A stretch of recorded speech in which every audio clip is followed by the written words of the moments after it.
As with everything in Pono, you do have a few options to customize the way that your articles look. So to do that, in the admin, go into Settings and System. You see a warning up here saying that you have to be really careful with what you change in here. That does apply to some things. It doesn't really apply to the articles. There's not a lot that you can do wrong here. So be careful with the other sections, but simply open up the articles. And it's pretty self-explanatory what we have here. You have a few options for customizing the way things look. So first off, you can decide whether to show or hide the authors, categories, and tags, the list of each of them on the main articles page. You can also rename them. So maybe you want to hide them, you would simply uncheck the box. If you are showing them, maybe instead of tag, you want to call it something more specific to your website. Name these however you like. You can choose by default how many articles to show on the main articles page. So by default, we have 12. If you have more than 12 articles, it will divide it into multiple pages. Down at the bottom, you'll see a backwards and forwards navigation system where you can go forward a page, back a page, and so on. Change this to whatever you want.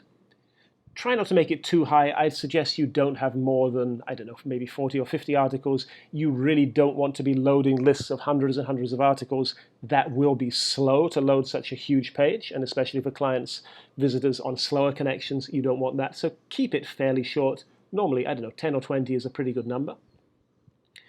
You can also say at which point the authors, categories, and tag lists should appear.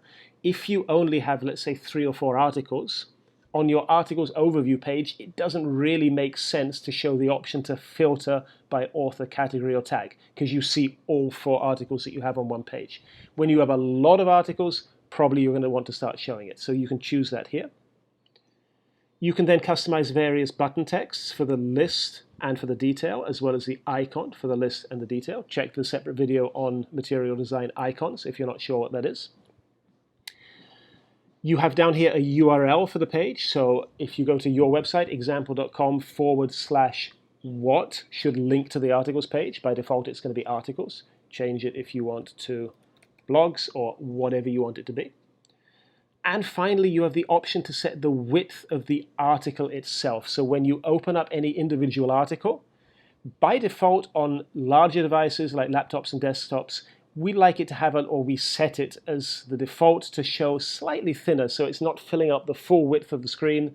Normally on blog websites, it will fill up a little bit less, so it will maybe be half or 60% of the screen width.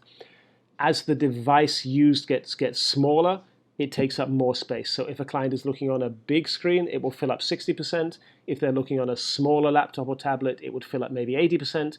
And if they're looking on their phone or on a mobile device, we want it to fill up 100% because there's not so much screen space. Change these if you want it. Otherwise, these are pretty good settings the way they are. But yeah, just come in. If you're not sure about anything, change whatever you think you might want to change here. In a separate window or separate tab, simply open up your articles page, refresh it, see how it looks, customize it until it looks exactly the way you like. Like I said, you can't really do anything wrong here, so simply set it up the way that you like it.